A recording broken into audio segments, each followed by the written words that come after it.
एक कायर की जिंदगी जीने से बेहतर मरना होता है।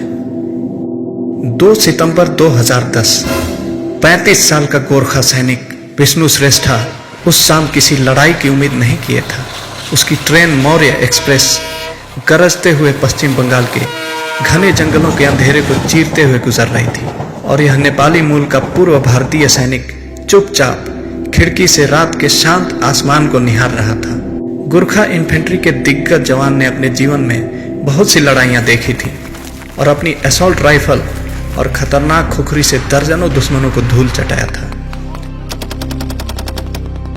अब रिटायरमेंट के बाद वह अपने समृद्ध पहाड़ी क्षेत्र में घर बसाना चाहता था और एक शांत जीवन की उम्मीद किए था, लेकिन थके हुए को आराम कहाँ।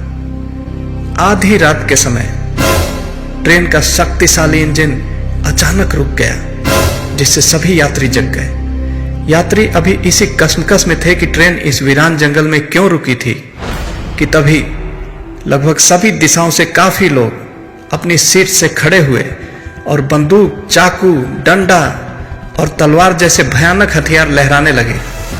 वो चिल्लाते हुए सबको शांत बैठने के लिए कहने लगे। जैसे इतना ही काफी न था, साइड डोर से दर्जनों हथियार बंद डकैत घुस गए और जबरदस्त लूटपाट शुरू कर दी। इस खतरनाक परिस्थिति में विष्णु श्रेष्ठा शांत बैठा रहा, चुपचाप, यहां तक कि जब डकैतों ने उसका पर्स छीना तब भी वह चुप रहा, एक सच्चे बहादुर की तरह। वह जानता था कि यह उसकी लड़ाई नहीं थी, बस चंद रुपयों के लिए जिंदगी दांव पर लगाना सही नहीं था। लेकिन तभी कुछ ऐसा हुआ जो उसकी बर्दाश्त के बाहर था।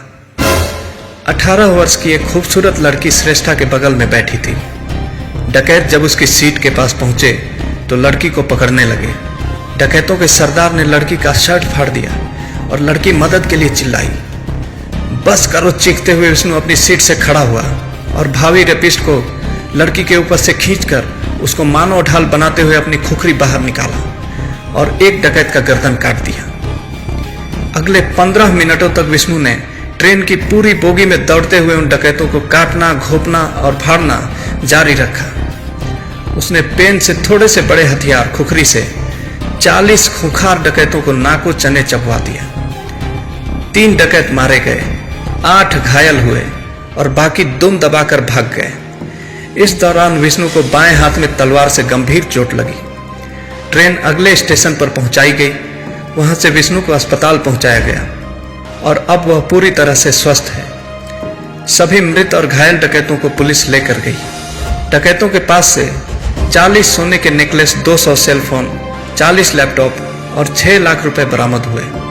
विष्णु श्रेष्ठा को टेम्परेरली अनरिटायर करके प्रमोशन दिया गया। भारत सरकार ने डकैतों के ऊपर रखा गया इनाम भी विष्णु को सौंपा। उसको जीवन भर हवाई टिकट और रेल टिकट पर छूट दिया गया।